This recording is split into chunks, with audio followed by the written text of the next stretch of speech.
17.6 Jéhovah n'est pas mon nom caché dans Jésus celui qui suit. 17 comme 17e vidéo, 6 comme partie 6 de la vidéo Jéhovah n'est pas mon nom caché dans Jésus celui qui suit.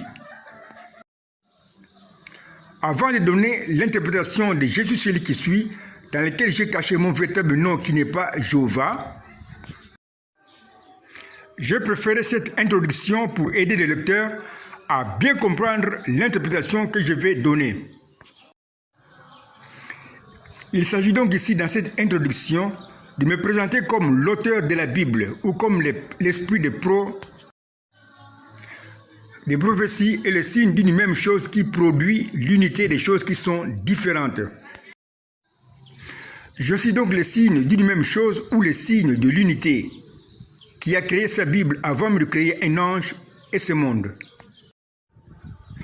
Un petit rappel sur le mouvement prophétique. Comme je te l'ai enseigné, ma Bible est le seul livre au monde dans lequel le mouvement d'un personnage crée une prophétie biblique. Mais une prophétie qui est sous forme de mouvement que nous pouvons représenter par une flèche de mouvement,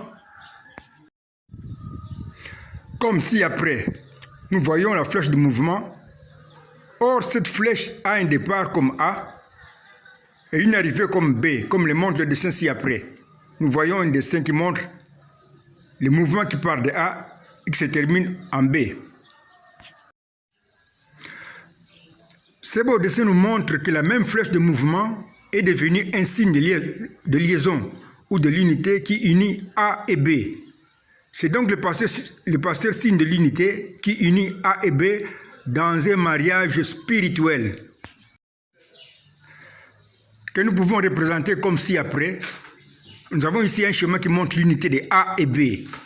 Nous venons de trouver un schéma de prophétie créé par le mouvement de la flèche. Dans nos 4 premières vidéos de cette chaîne, nous avons pris l'exemple du bâton jeté par Moïse et qui est devenu ensuite un serpent. Voici la flèche de mouvement du bâton jeté par Moïse. Nous voyons la flèche de mouvement qui est indiquée. Dans cette flèche de mouvement, Moïse est le départ de la flèche. La terre est l'arrivée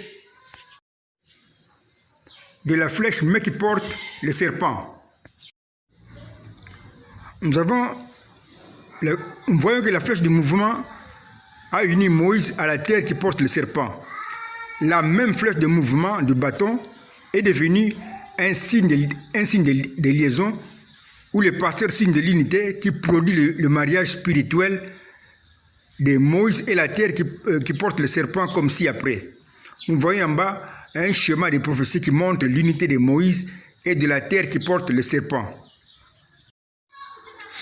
Voici ci-après notre schéma de prophétie qui montre l'unité de Moïse et de la terre qui porte le serpent. Dans ce schéma, Moïse représente, selon Exode 4,16, Dieu. Parce que ce récit est un film prophétique dans lequel Moïse a le rôle de Dieu.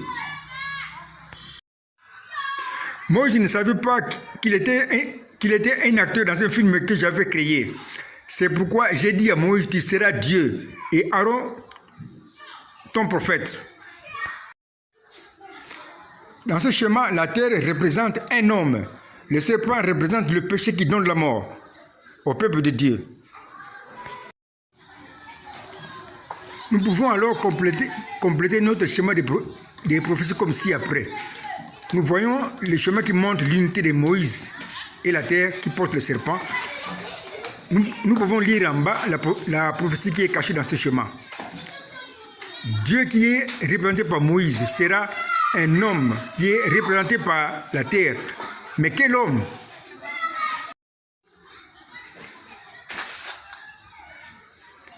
Un homme qui va comme la terre porter le serpent, c'est-à-dire le péché qui donne la mort au peuple de Dieu.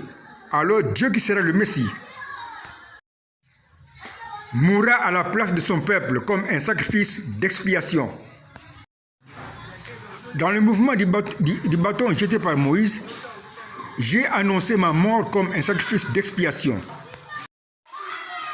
Si quelqu'un ose déclarer, torse bombé, que moi le Messie n'était pas mort, le mouvement du bâton le déclare grand menteur et faux prophète qui sera complètement dévoilé et laissé nu. Oh, je t'avais enseigné, mon chéri 4 bâtonnets, que là où il y a la promesse de ma mort, se trouve aussi la promesse de ma résurrection, comme nous le verrons dans la vidéo prochaine.